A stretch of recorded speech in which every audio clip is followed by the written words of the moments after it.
We are here at this time. We bid you greetings and thank you very much for the opportunity of this interaction today. I am Adronis of Sirius. We say hello to Patrick. How may we assist you today? Well, hello there. Is it even proper to say to a soul like you, wherever you are, I mean, how are you? Do you have a bad day, Adronis? Well, we don't really have bad days, no, because really the whole idea is that we do not describe through polarity the aspect of days because we've never experienced a day. And here's the thing, you've never actually experienced a day either. Because all you've ever experienced is the one infinite now moment, just as you've been talking about before. So we do not have calendars as you have calendars. Again, it is not about the aspect of a daily schedule. Such a thing does not exist in our reality. And again, truthfully, it does not exist in yours. It's the idea of a man-made creation. Do you have a body that you can see? We certainly do, yes. We have what you would know as a body of light, and that this body itself is able to project itself in any particular form of agreed upon form. So we do have a previous structure to what you would understand that is human-like, just as yours, is that we would appear as what you would know commonly to what you would refer to as Nordics. So what you would know in that sense is blonde hair, blue-eyed people, Caucasian skin, or in that sense a little bit more of a deeper pink pigmentation, pink to goldish in that way.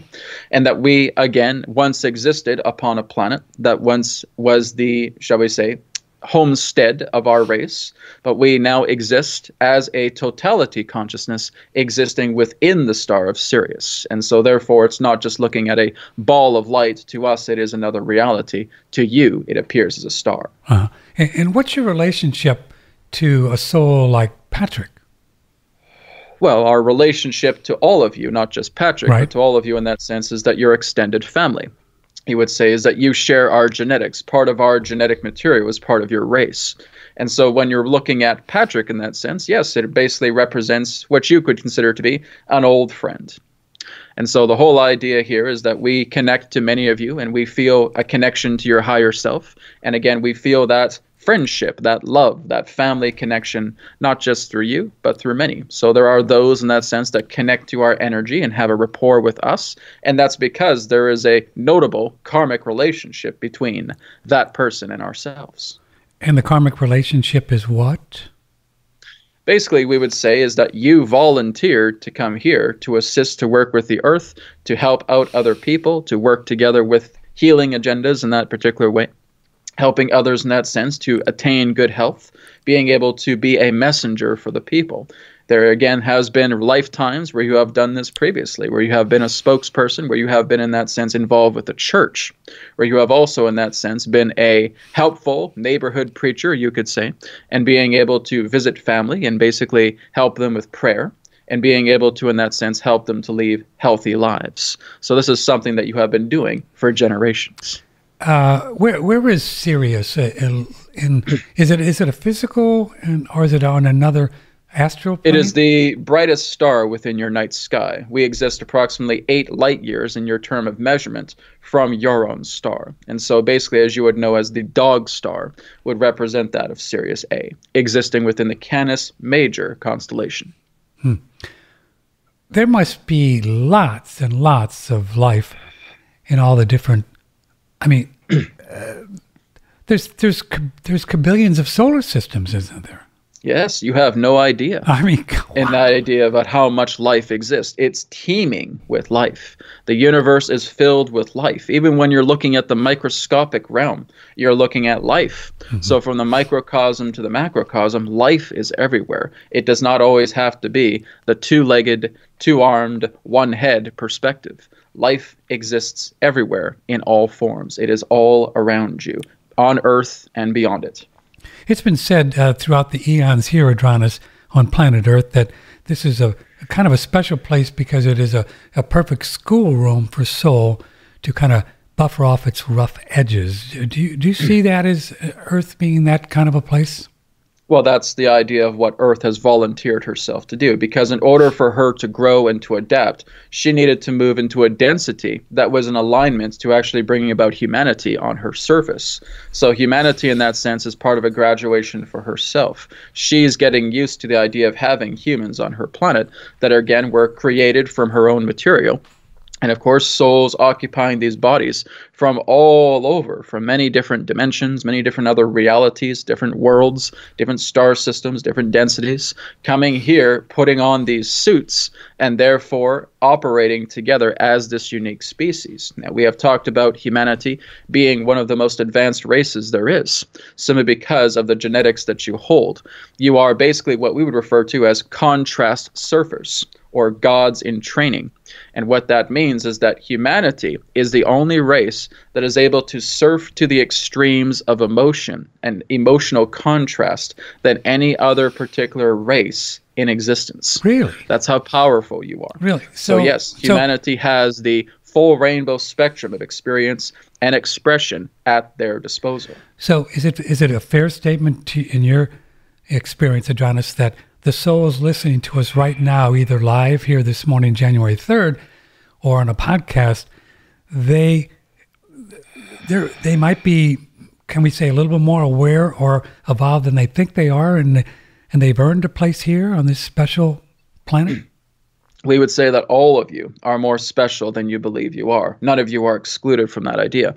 Some are well ahead in that understanding because they've been working upon themselves diligently, and some are just discovering this. Of course, it is not a race, but it's the idea that all of you will evolve to these fundamental understandings about how powerful you are at some appropriate moment. And so again, that will come for all of you. Well, how is the collective consciousness of a planet with the souls, how does it work with an individual soul listening to this podcast? Talk a little bit about the dynamics of that, and can the or say collective consciousness of these various souls have an impact on the other souls who may be more expanded than they are? Does that make sense? The question. Well, you have to understand that this is all a web, and that a web connects all points of itself back to the center.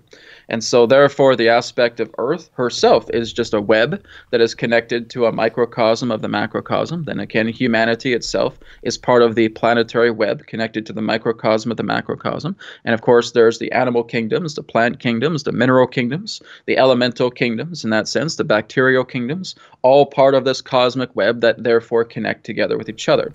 So what an individual, as you term it, is experiencing is that they are therefore moving into the precipice of understanding how they connect to everything and how everything connects together with them, and how it reaches the idea of a lucidity between that person and their own collective. Now, even there are, shall we say, 5 billion plus of you upon this planet, you create your own collectives.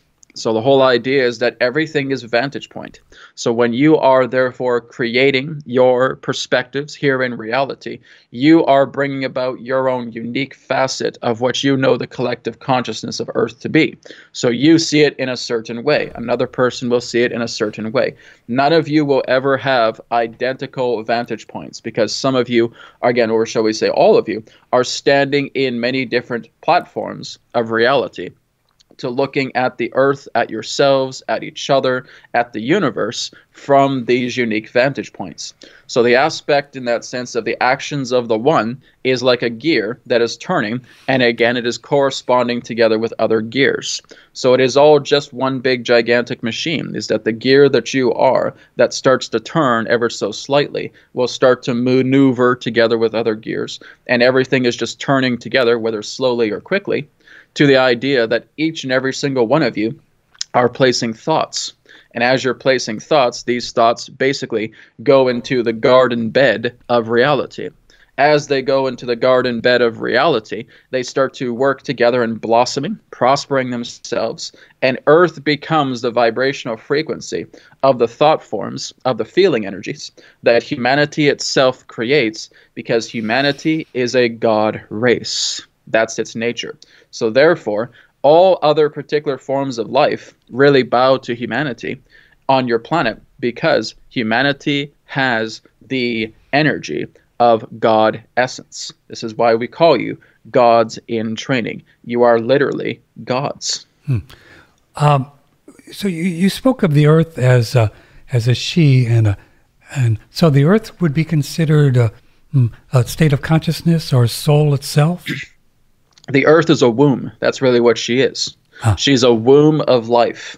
So basically, in that sense, as she is a womb of life, all life upon her surface, in that sense, has come into being, has come into fruition. Everything is able to feed together with itself. So everything here has everything it needs to be provided. And again, that's part of being the, shall we say, species that is occupying this cosmic womb, this planetary womb that you know as Gaia, Sophia, Earth, Terra. Yes.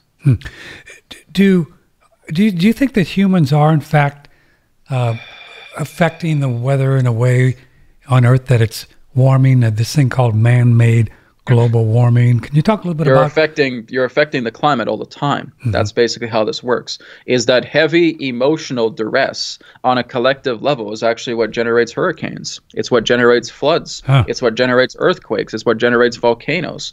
The Earth is attempting to purge out much of the intense, heavy emotions that have been going through the collective consciousness now for many thousands and thousands of years. So therefore, the aspect of the effects of weather is all pointing back to collective consciousness intent through thoughts and through feelings altogether. Yes. Oh, so you're saying that the changes that we may be seeing, extremes here and there, are more about the spiritual state of consciousness of the souls rather than burning up maybe carbon and putting it up in the atmosphere. It's not about the aspect of technicality. Again, if all you're looking at is technicality, you're missing the point. Yeah, you're looking at the effect. The whole idea here, in that sense, is being able to look at the power of emotions. It is the emotions that collectively, in that sense, create this stew of the world that represents the aspect of dynamic weather structure that take place upon your planet. What you call as climate change is a natural phenomenon. This is not the first time it's been happening on your planet. It's been happening many other times within your ancient past, throughout different ages that have come and gone. There have been times where you've had absolutely no ice caps whatsoever. You've had no particular form of ice sheets contained in the northern or southern poles, and in that sense, your world has never flooded.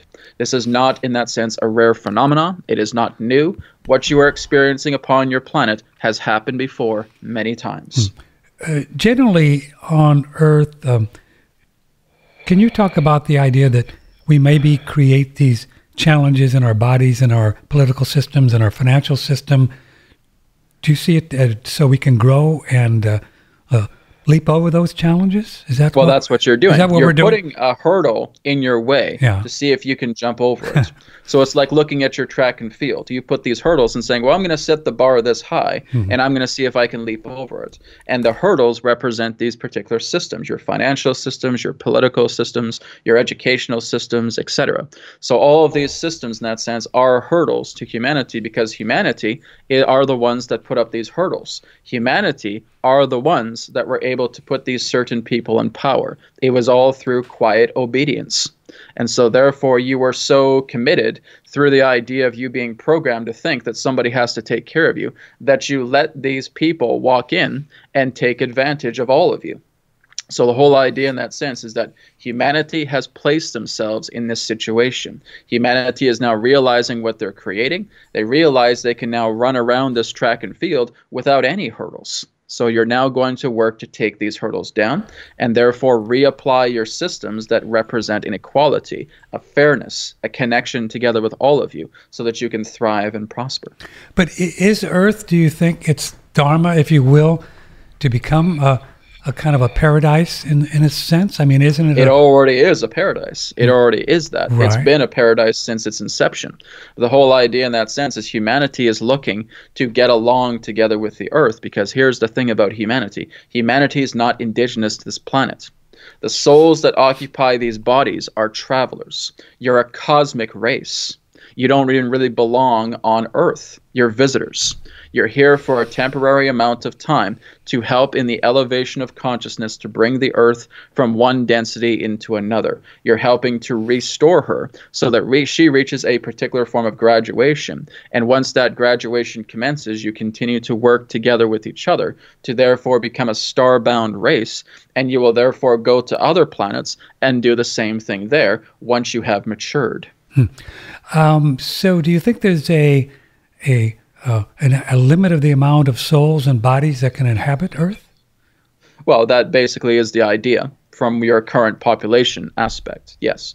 But the whole idea is that there is, shall we say, a waiting queue for other souls that want to come here, because guess what?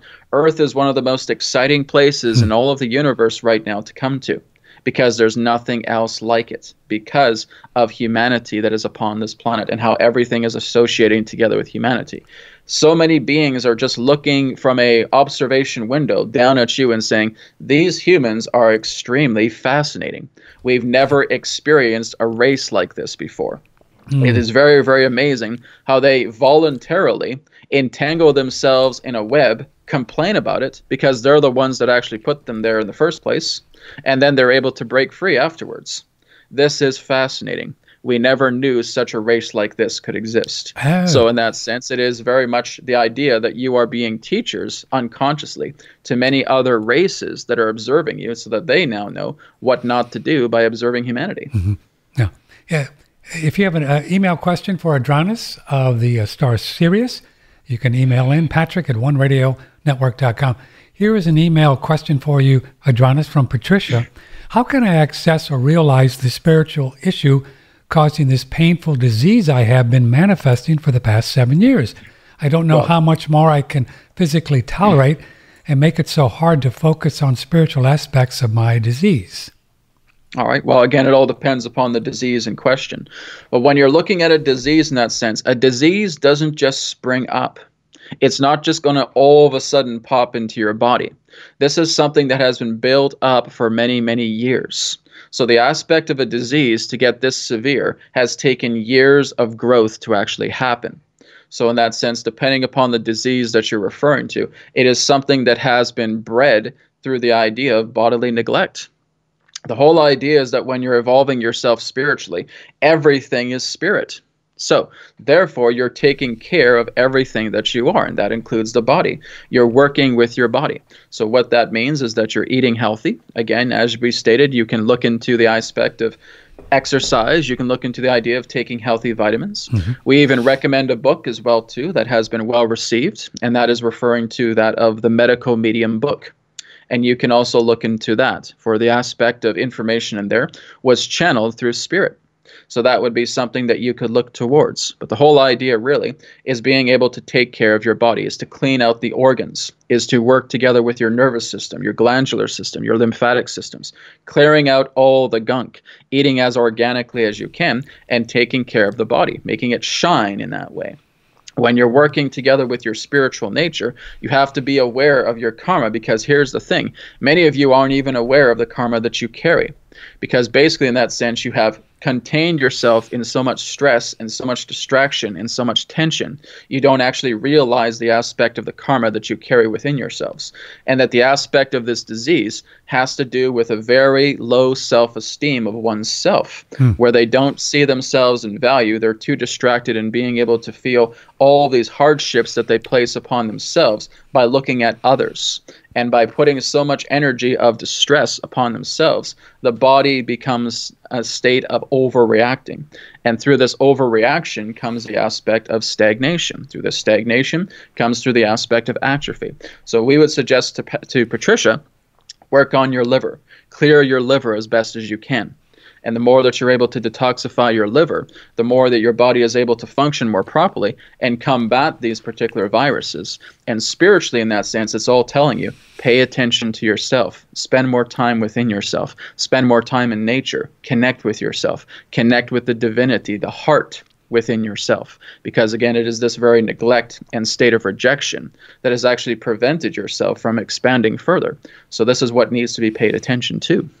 Adronis, so much has talked about the subconscious kind of controlling things. My experience is that we can bring all of this up to the surface and it's not subconscious anymore, and then we can pick and choose what we want to, what our reality is.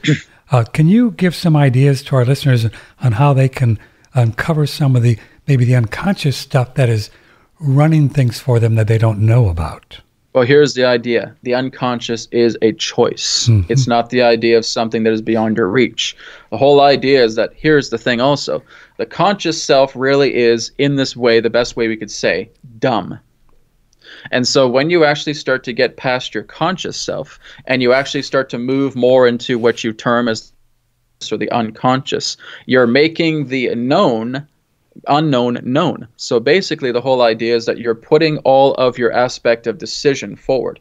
What you're basically attempting to do is completely phase out choice altogether within your reality. When a person is able to talk to their body, to form a relationship with their body, to talk to their organs, to talk to their heart, their body forms a relationship together with that person, that soul. The soul, in that sense, now starts to form a relationship with their environment. So everything within themselves is like a relationship. It's no more different than how you have a relationship with your mother, your father, your brother, your sister, your partner, your children, etc. You're forming a relationship with your body. You're forming a relationship with your mind. You're forming a relationship with your environment. Therefore, as you form a relationship, the relationship through those bodies will tell you everything, because you formed a relationship with it. So therefore, you're imagining as if this tracing of a line that represents a path to your true self unfolds, and it appears before you. All you have to do is take your feet and start walking down that path. It does not have to be the aspect of a choice debate anymore, because choice is an antidote to the idea of confusion.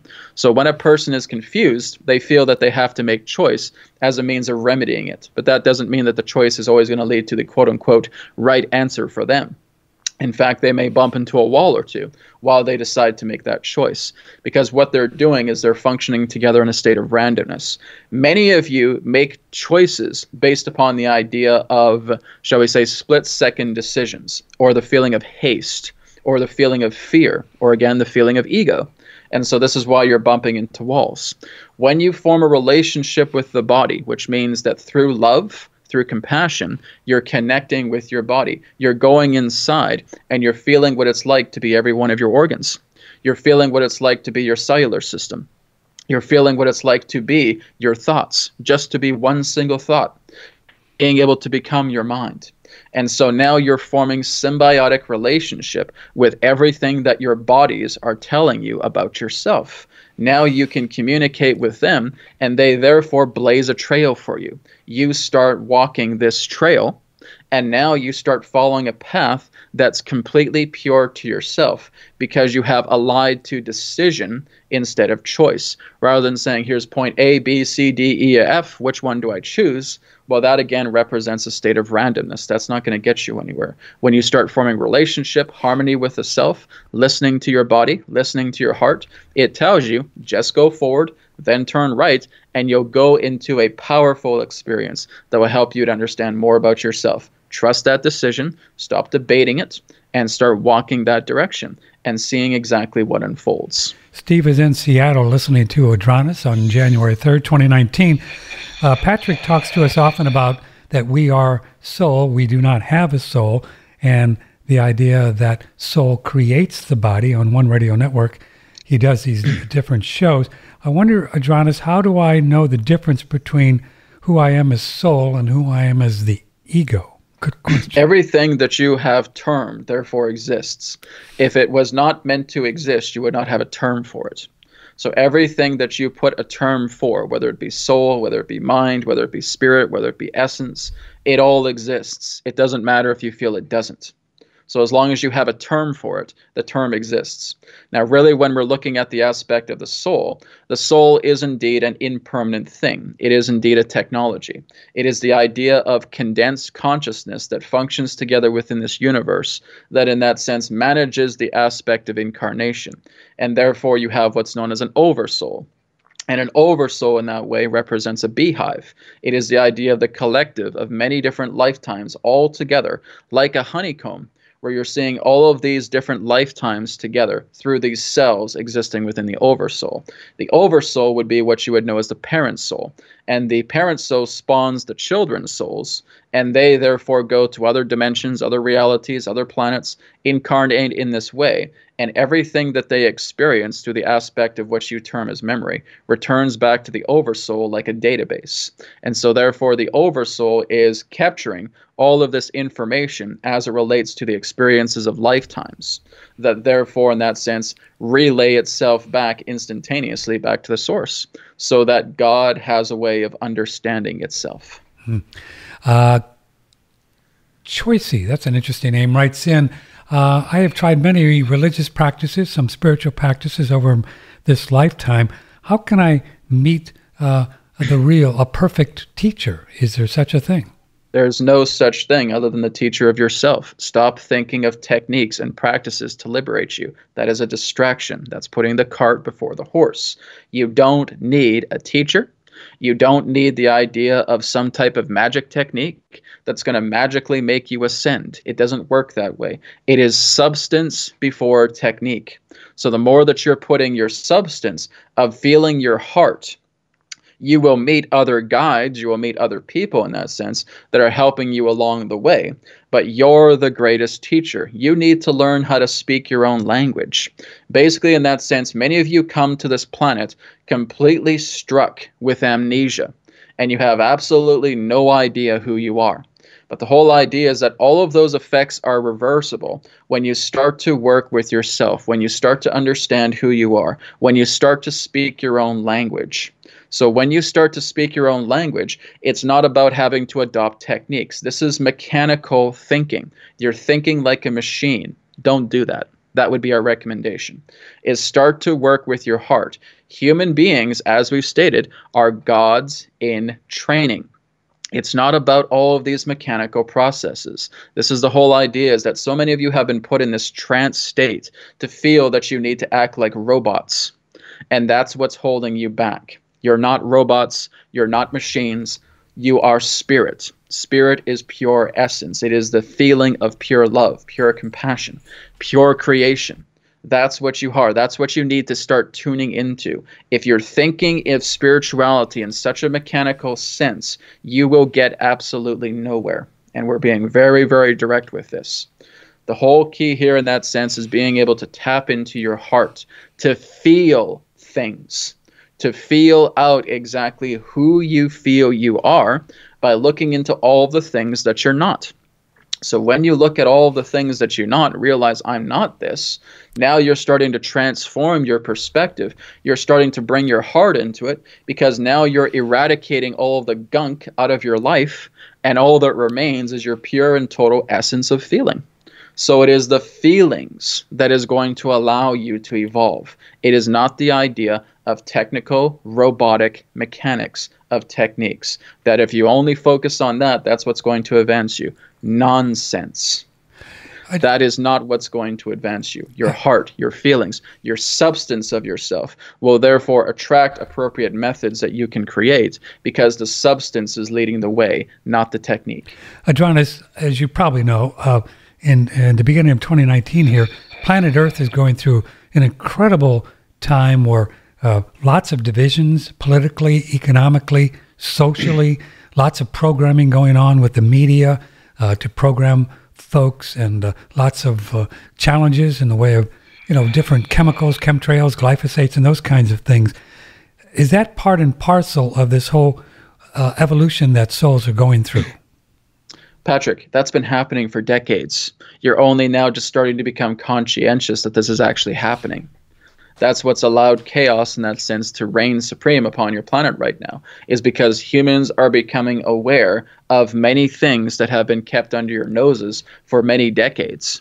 And in that sense, even going back past this industrial time, even in earlier times, human beings were being meddled with as well too, because as we've stated, you have given your quiet obedience to feel like somebody else needs to take care of you. This has been happening for as long as you've had emperors, kings, queens, and rulers. You've had that, where you feel that you're a commoner because you don't deserve to live in a big, gigantic castle like the king or the queen does. You have to basically roll around in the dirt because you're a common person. So this has been happening for thousands and thousands and thousands of years.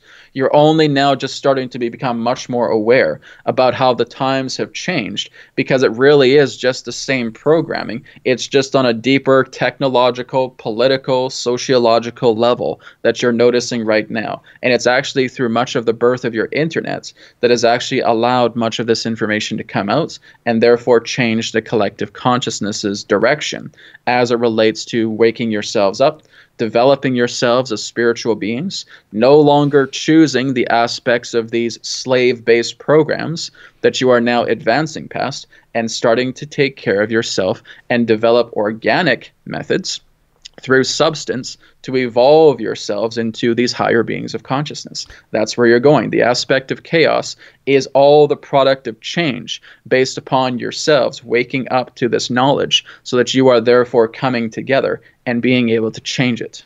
So all of the souls listening now, myself included, of course, we've had many, many, many lifetimes of being programmed and being quiet obedience that we were just unaware of.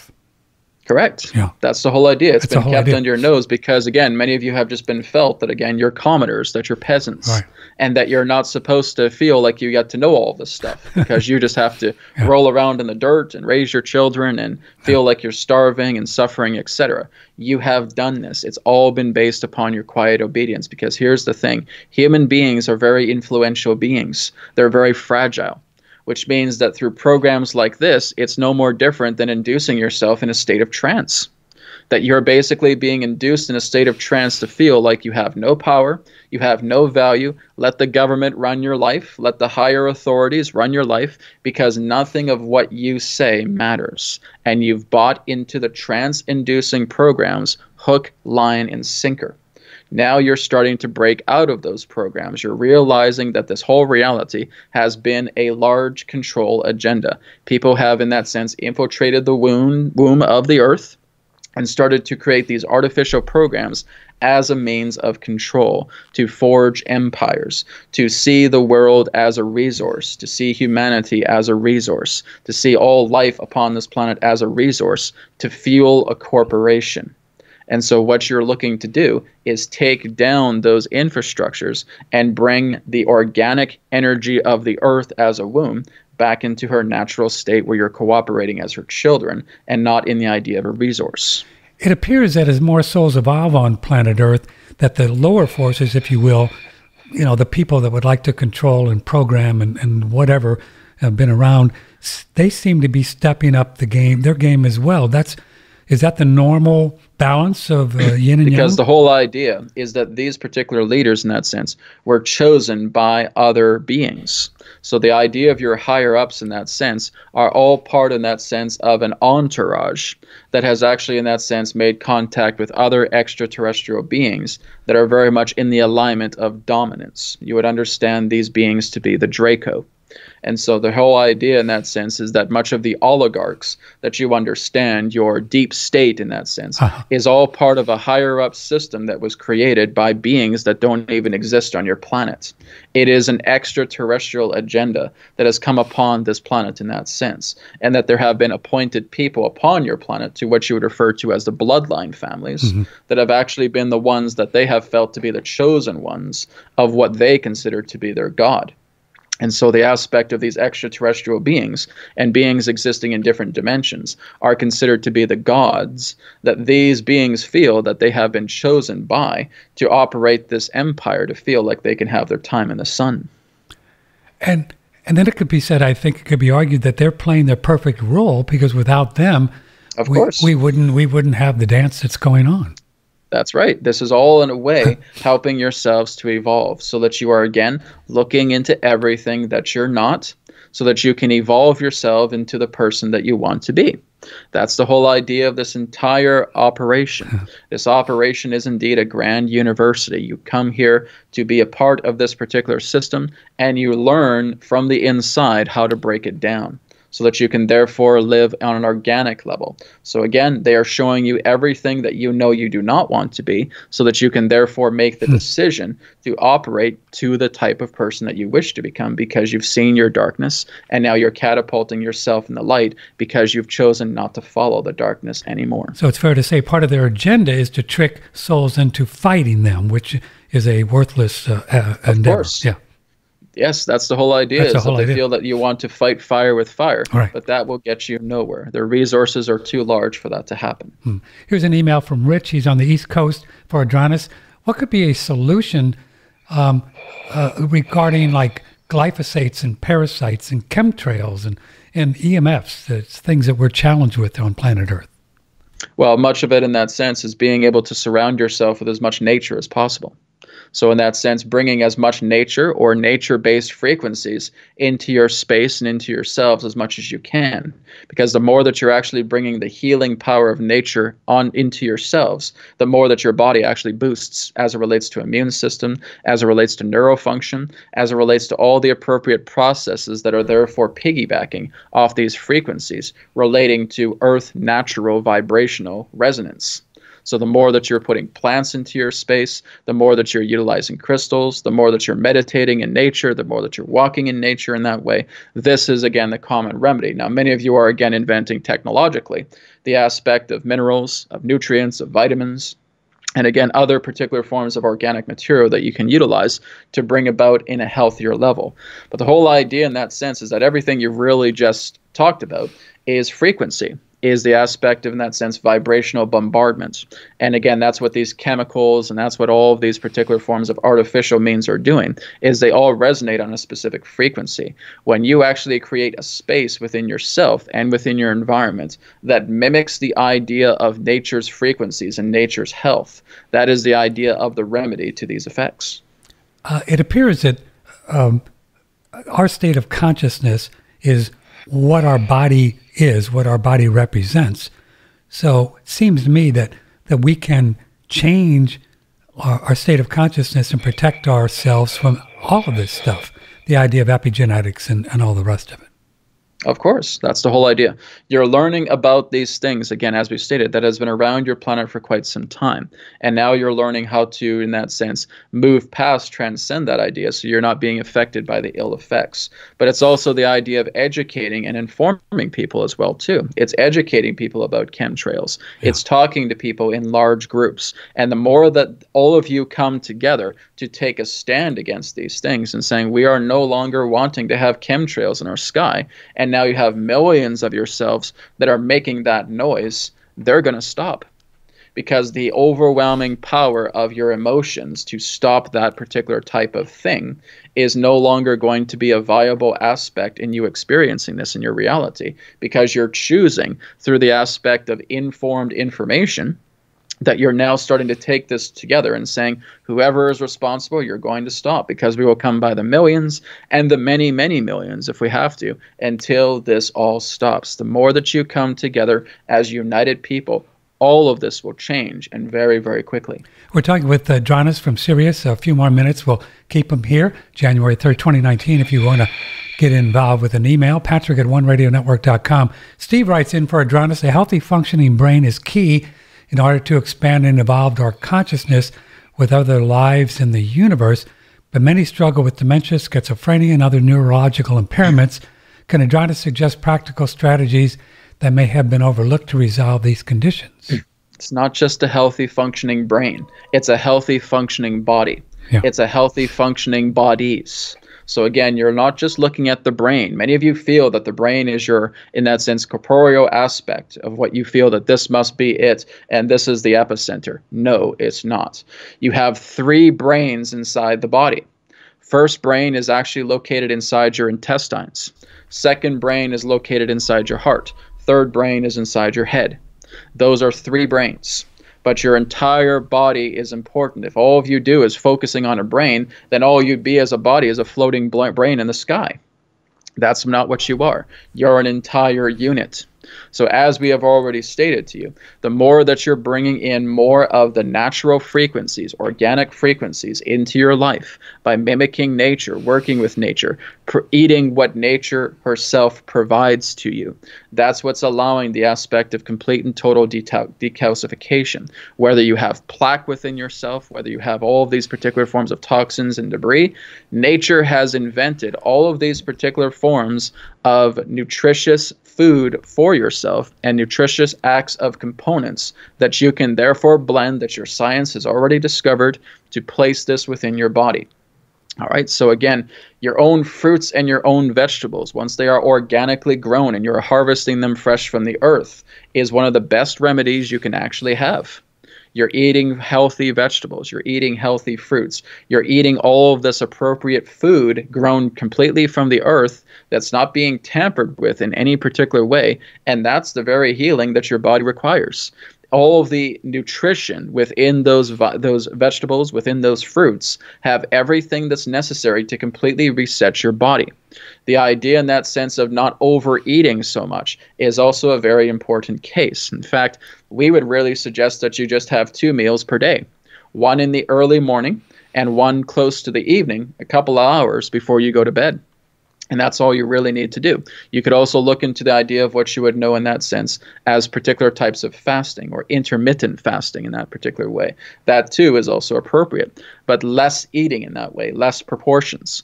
Again, making sure that you're doing what you feel you can to have you are able to collect that is not being tampered with. So what we would suggest is having access to gardens, having your own garden, growing your own food, going to your farmers markets in that sense, having organic produce there as well.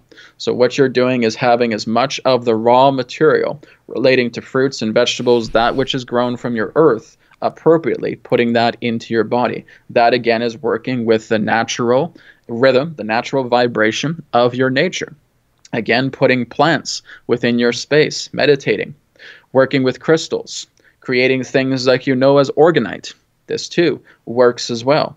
It's bringing life force into your space. The more life force that you're bringing into your body, the more that your entire body becomes transformed. Don't just focus on the brain. You want to focus on all of you.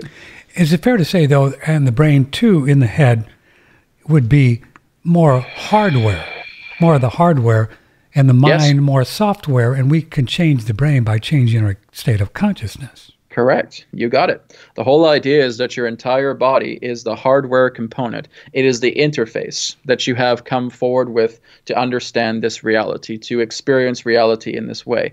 The way that you see, smell, taste, touch, and hear are part of hardware integrated components into this unit. Therefore, the idea of software comes from your own feelings, comes from your own emotions. So the aspect of your essence itself is therefore giving you updates. So you're going through these updates all together as a means of being able to progress yourself, transform yourself, uplift yourself. Therefore, as you go through upliftment, the hardware changes appropriately in the appropriate state of health to advance you further through the software that you're continuing to create, which is non-localized. So therefore, you are becoming non-local intelligence. We go back to the 70s, and in the hippie days, Adronis, we would talk about creating our own reality. But isn't it true that all souls today, this moment, are creating their own reality? Every one of you is, yes, because you all share unique vantage points, as we've talked about earlier. You're all on different platforms. You're all looking at the earth in different ways. Therefore, the whole idea is that to create reality is to have perspective, is to have a vantage point. Therefore, your vantage point and how you see reality unfolding and how you therefore interact with reality is therefore how you're creating it. Perspective, vantage point, the aspect of you interacting with that nature is the idea of creating your reality. Yes, because reality itself as physical material already exists. It's like that. It's instantaneous. Everything's available in your universe. You already have that here and now. You don't need to recreate material. You're looking at vantage point. Your perceptual understanding and interaction is the nature about how you are, in that sense, creating your reality based upon your decisions that you make. Here's an email from Leslie.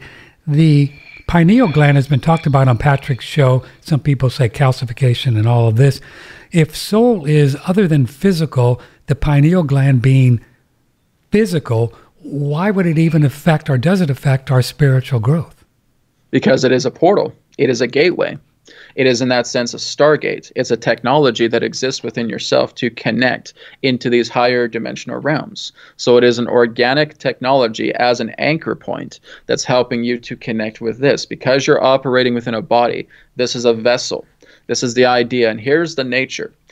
Many of you, again, that are upon this planet that operate in these bodies, is that you're all part of a collective system, an organic collective system. And what basically happened with the universe in many ages past, in that sense, that goes far beyond human time upon this planet, is that originally the universe existed in higher dimensions.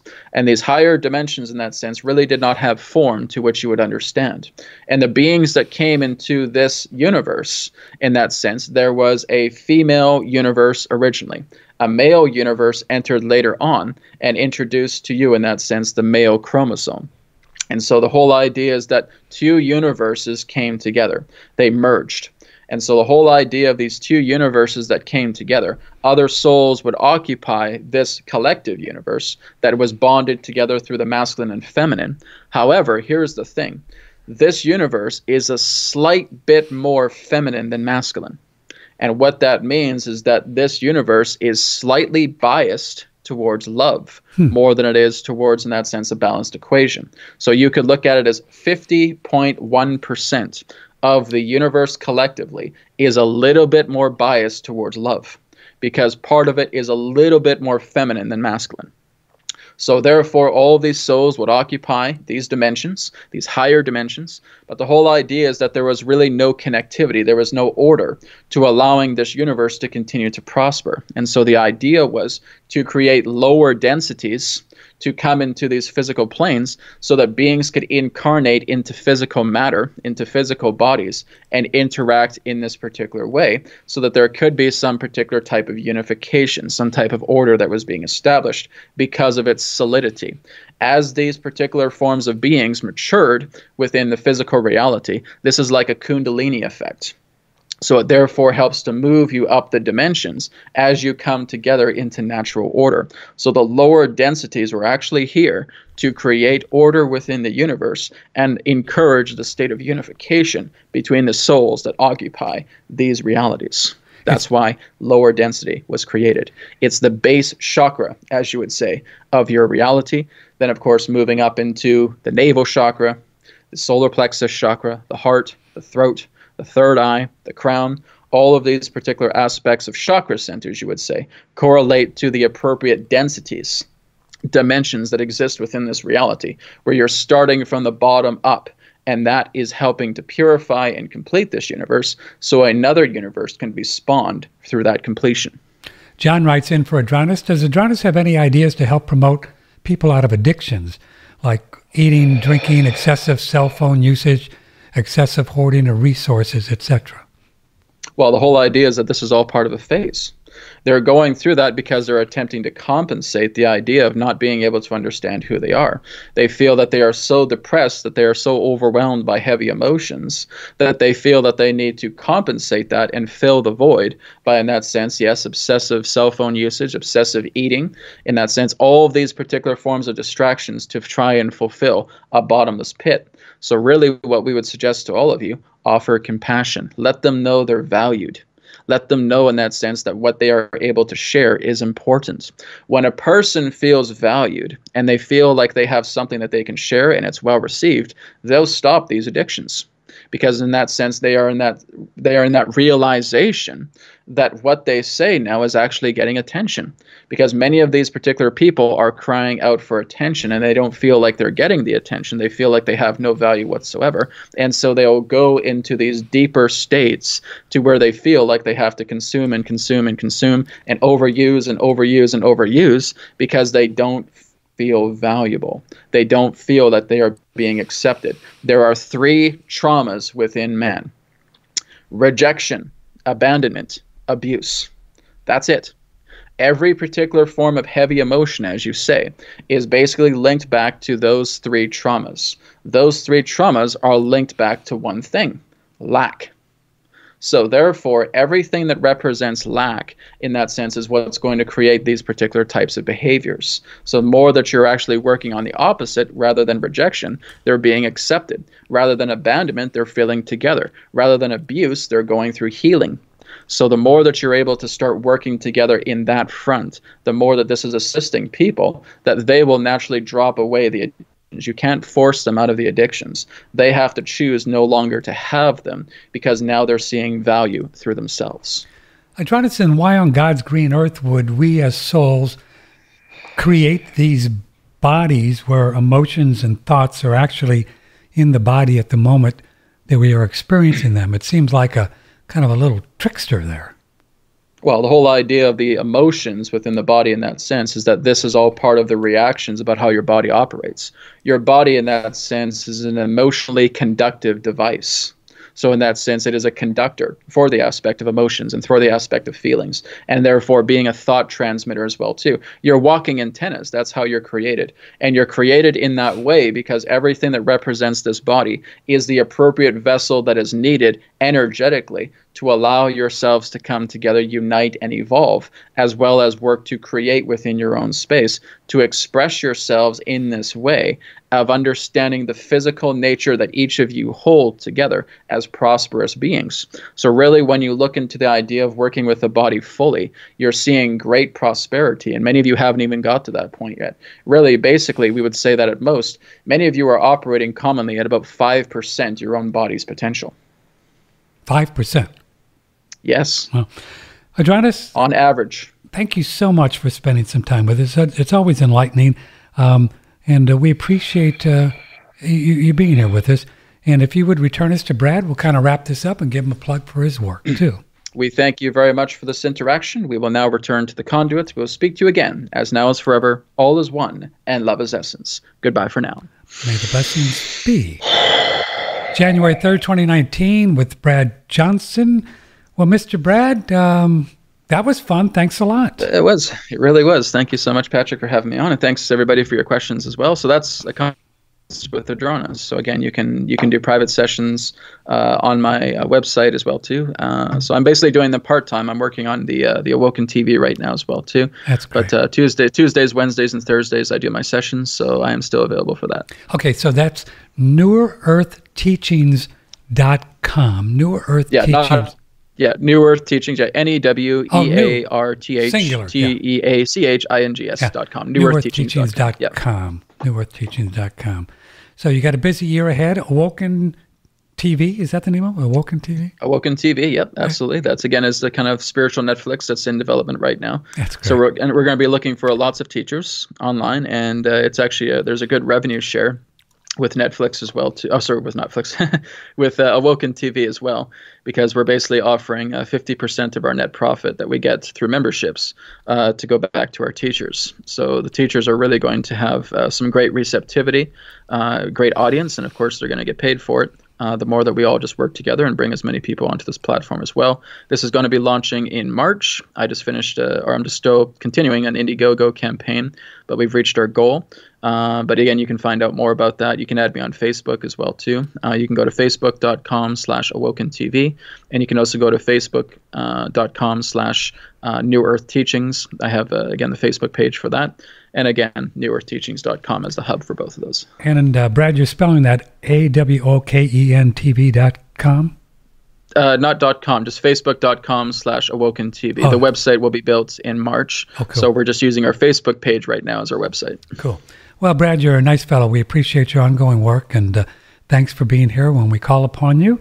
And let us know if we can help in any way. Great. I appreciate it. Good stuff. Yeah, good stuff. Thank you. Thank you. Take care. Bye-bye. Okay, that's Brad Johnson, and another session with Adronis that we do from time to time. Hope you enjoy that. I sure did.